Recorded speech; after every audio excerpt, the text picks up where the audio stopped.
नमस्कार साथियों। आशा करता हूं सभी लोग एकदम मस्त शानदार जिंदाबाद होंगे अपने समस्त परिवार के साथ। दोस्तों, आज 23 जनवरी है। रेलवे ग्रुप डी के जो लेवल 1 के जो फॉर्म हैं आज से ऑनलाइन होना शुरू हो जाएंगे मित्र। जब ऑनलाइन होना शुरू हो जाएंगे तो मैं आज आपको फॉर्म ऑनलाइन करने से पहले जो प्रोसेस होते हैं उनके बारे में बताऊंगा। आपको किस बोर्ड को सेलेक्ट करना है ताकि आपका सिलेक्शन बड़े आसानी से इतने कम पदों पर भी हो सके। इन सब महत्वपूर्ण जानकारी के साथ आपके साथ मित्र हाजिर हूं मैं। अर्थात आप सभी लोग पता है कि 23 जनवरी को रेलवे ग्रुप डी के फॉर्म ऑनलाइन प्रक्रिया शुरू हो गई है और आज 23 जनवरी है। हालांकि आज सुभाष चंद्र बोस जी की जन्म दिवस है। आज आप लोग इस लॉजिक को याद रख सकते हैं। मैं आज आपको इस सेशन में यह बताऊंगा कि आपका सिलेक्शन बड़े सरलता से इतने कम पद पर कैसे होगा, कौन सा आपको बोर्ड सेलेक्ट करना है, किस तरह तैयारी करनी है, आपको किस तरह फॉर्म भरना है, किस पद के लिए भरना है और मोस्टली किस बोर्ड से भरना है, वो आपको इस सेशन में पूरी जानकारी देने वाला हूं। मतलब मेरा यह है कि फॉर्म ऑनलाइन करने से लेकर के डॉक्यूमेंट प्रक्रिया, फिजिकल, सिलेबस और बोर्ड कौन सा सेलेक्ट करना है आपको, इन सब 4-5 टॉपिक को लेकर के मैं सेशन बताने वाला हूं बारी बारी से। मित्र, आप बने रहिए और इसके साथ साथ आप लोगों से छोटी सी गुजारिश करूंगा मैं कि आप सेशन पे नहीं हो तो सेशन को सब्सक्राइब जरूर कर लेना, क्योंकि आपका भाई आपके साथ रहेगा। मैंने वादा किया है, आज भी कह रहा हूं, भाई बहनों से झूठ नहीं बोलता हूं। चैनल को सब्सक्राइब कर लेंगे, घंटी बजा के ऑल पे सिलेक्ट कर लेंगे तो जो भी सेशन बनाऊंगा आपके पास सेशन पहुंचता रहेगा। मैंने आपके लिए मैथ वाले टीचर अलग सेलेक्ट कर रखे, साइंस वाले अलग कर रखे। बस चैनल को सब्सक्राइब कर लें, घंटी बजा के ऑल सेलेक्ट कर लें।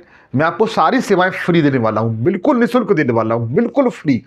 कोई बैच परचेज नहीं। आप कहें मैं 4 घंटे पढ़ाऊँ तो 4 घंटे पढ़ाऊंगा, 8 घंटे पढ़ाएं कहो तो 8 घंटे पढ़ाने के लिए तैयार हूं। बस आप छोटा सा ये काम कर लिए, आप मेरे साथ हैं तो मैं भी आपके साथ हूं मित्र। देखिए, बगैर देरी के चलते अपने सेशन की ओर।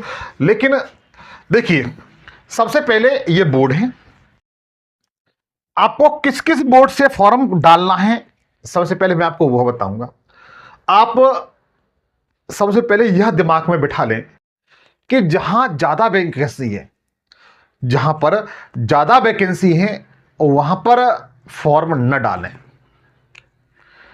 ये मेरा खुद का मानना है। सिलेक्शन लेने का ये एक प्रोसेस होता है और जहां कम वैकेंसी है तो वहां पर ही फॉर्म न डालें। मतलब ऐसे बोर्ड सेलेक्ट करें जहां पर मीडियम वैकेंसी है।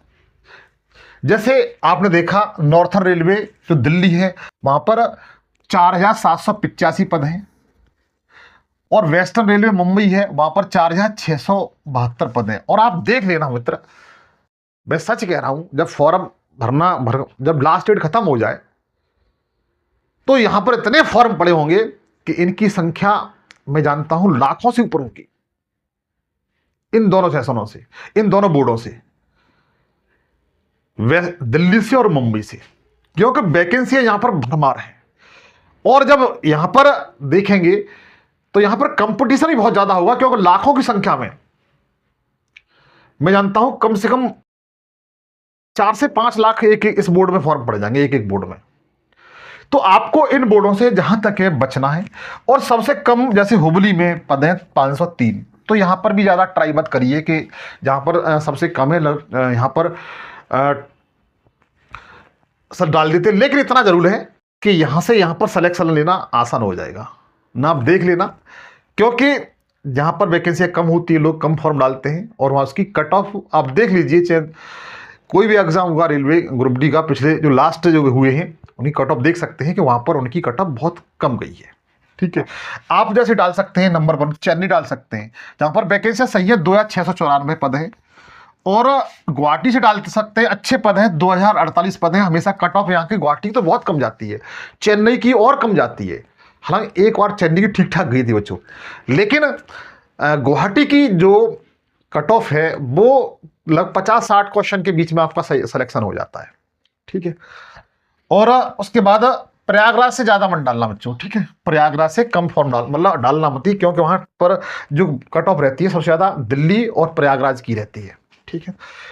उसके बाद कलकत्ता से डाल सकते हैं, 1817 पद हैं।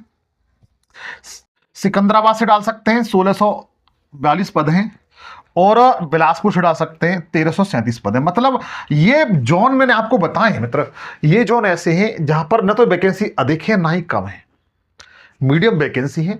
यहां पर आप फॉर्म डाल करके सिलेक्शन ले सकते हैं। अगर आप थोड़ी सी ठीक तरीके से तैयारी कर लेते हैं, आज से ही अपना लक्ष्य बना लें कि जिस दिन से मैंने फॉर्म डाला है उस दिन से ही मुझे रेलवे ग्रुप डी में नौकरी लेनी है।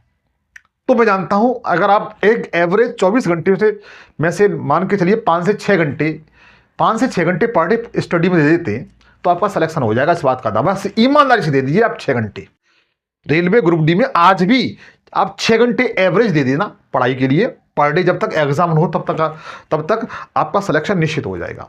आप इन बोर्डों से ट्राई करिए जहां तक है। मैं हालांकि इसमें आपको पुश नहीं करूंगा, ये आपकी स्व इच्छा है। मैं एक एडवाइस, एक सलाह दे सकता हूं, ठीक है। बाद बाकी निर्णय आपके ऊपर है। और जानकारी भी देखें तो और कुछ आपके फायदे वाली चीज ये बता रहा हूं, जैसे इसमें जो ग्रुप डी की वैकेंसी इसमें दिया हुआ है, डिस्ट्रीब्यूशन पोस्ट वाइज है, ठीक है। आपको जैसे आपने देखा कि इसमें जो ट्रैफिक वाले पद हैं इसमें 5058 पद हैं, ठीक है। ट्रैक मेंटेनर बच्चों, इसमें हालांकि नौकरी थोड़ी हार्ड होती है, क्योंकि ट्रैक जहाँ पर ट्रैक थोड़ा ख़राब होता है तो आपको वहाँ जाना पड़ेगा, आप किसी भी कंडीशन में हो, ठीक है। तो यहाँ पर इसमें पद भी ठीक ठाक है, 13,100। लेकिन ये थोड़ी नौकरी बच्चों हार्ड है, ठीक है। लेकिन ये नौकरी ट्रैफिक वाली बेस्ट है बच्चों।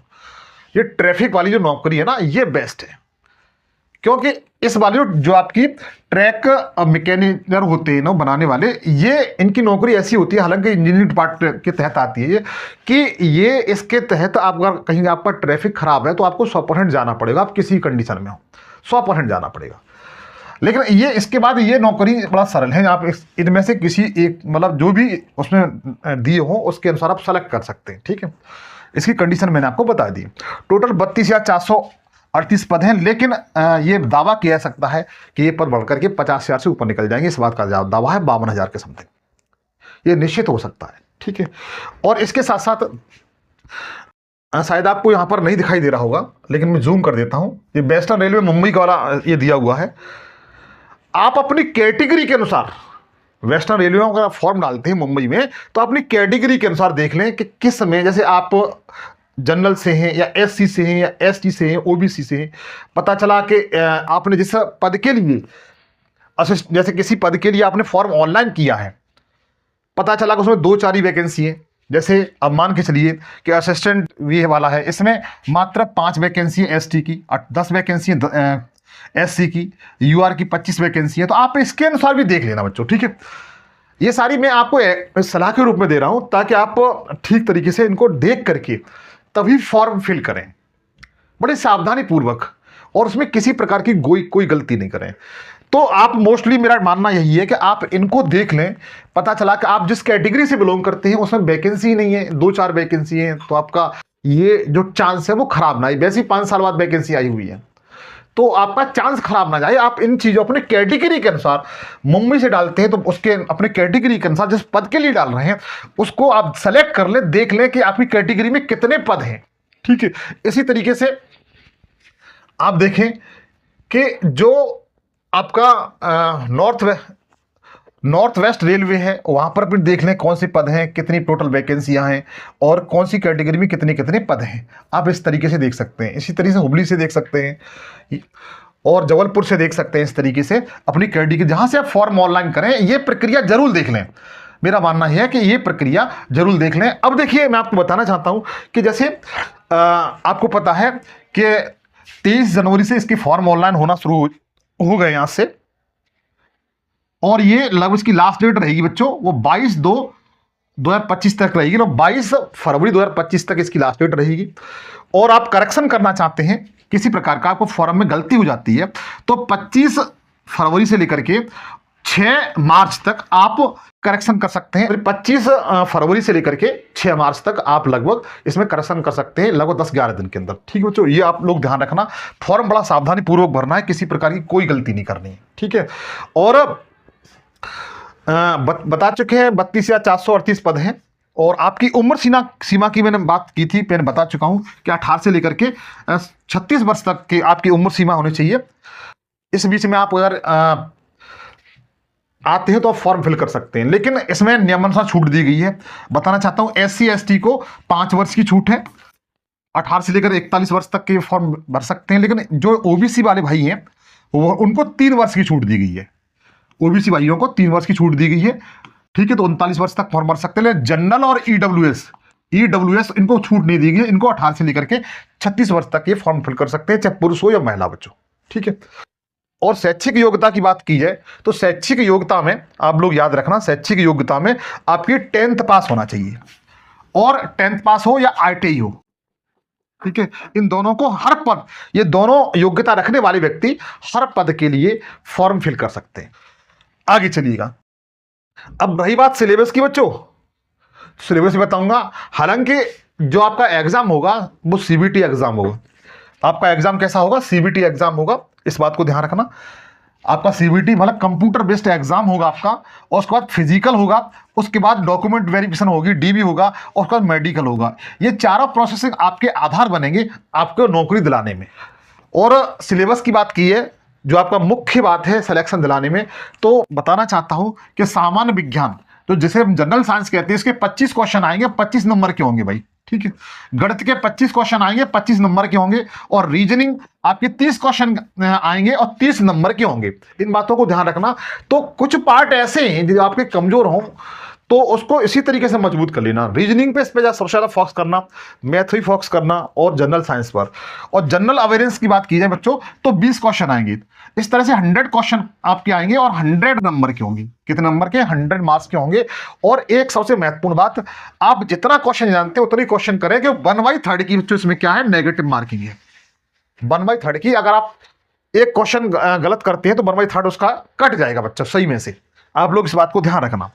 और इसके साथ साथ मैंने बताया गणित के 25 क्वेश्चन आएंगे, तो कहां से कैसे आएंगे तो ध्यान रखना। संख्या प्रणाली से आ सकते हैं, दशमलव से आ सकते हैं, फ्रैक्शन से आ सकते हैं, बोर्ड मास से आ सकते हैं, और रेशियो और प्रोपोर्शन से आ सकते हैं, मतलब अनुपात और समानुपात से आ सकते हैं, परसेंटेज से आ सकते हैं, कारता समय कार से आ सकते हैं, समय और दूरी से आ सकते हैं, लाभ हानि से आ सकते हैं, और ज्योमेट्री से आ सकते हैं बच्चों। ठीक है, तो ये कुछ दिए हुए हैं। हालांकि इसका पूरा सिलेबस मेरे जो मैथ के टीचर हैं जितेंद्र सर कराएंगे, वो चिंता न करें बच्चों। ठीक है, बस बने रहें बस केवल आप। और रीजनिंग की बात कीजिए, वही रीजनिंग पढ़ाएंगे। तो रीजनिंग के लिए ये वाले चैप्टर हैं, सादृश्यता है, और संख्या वर्णमाला श्रृंखला संबंधी है, कोडिंग डिकोडिंग है, गणितीय संचालन है, समानता और अंतरल है, और संबंध है। ये सारे टॉपिक हैं रीजनिंग के, इनको आप बड़ी ठीक तरीके से कर सकते हो। ठीक है, तो मेरा मानना यही है बच्चों कि हालांकि जो मैं इसके बारे में पूरे सिलेबस के बारे में इससे पूरी की वीडियो में बता चुका हूँ। ठीक है, मैंने हालांकि आपको समझाने के लिए छोटा ये आपको सामने टेलर दिया था, बट मेरा मानना यही है बच्चों कि आप इस तरीके से मैंने जो बताया है उस तरीके से आप अगर सेलेक्ट करते हैं तो मेरा विश्वास है कि आपको सफलता निश्चित मिल जाएगी। और ईश्वर से कामना करता हूँ कि आप सही बोर्ड और सही दिशा के अनुसार ही कार्य करें, और सही मेहनत, ये 3-4 चीज़ों पर फोकस करके आप मेहनत करेंगे तो मुझे विश्वास है कि आपका सिलेक्शन निश्चित होगा, आपके परिवारों में खुशी आएंगी। ये जानकारी आपको कैसी लगी आप मुझे कमेंट सेक्शन में जरूर बताएं। अगर अच्छी लगी हो तो दोस्तों के साथ शेयर करें, चैनल पर नए हो तो चैनल को सब्सक्राइब करने इसकी रिक्वेस्ट करता हूं मैं आपसे। आपको बहुत कुछ आपका भाई देकर के जाएगा, चिंता न करें। तब तक के लिए जय हिंद, जय भारत।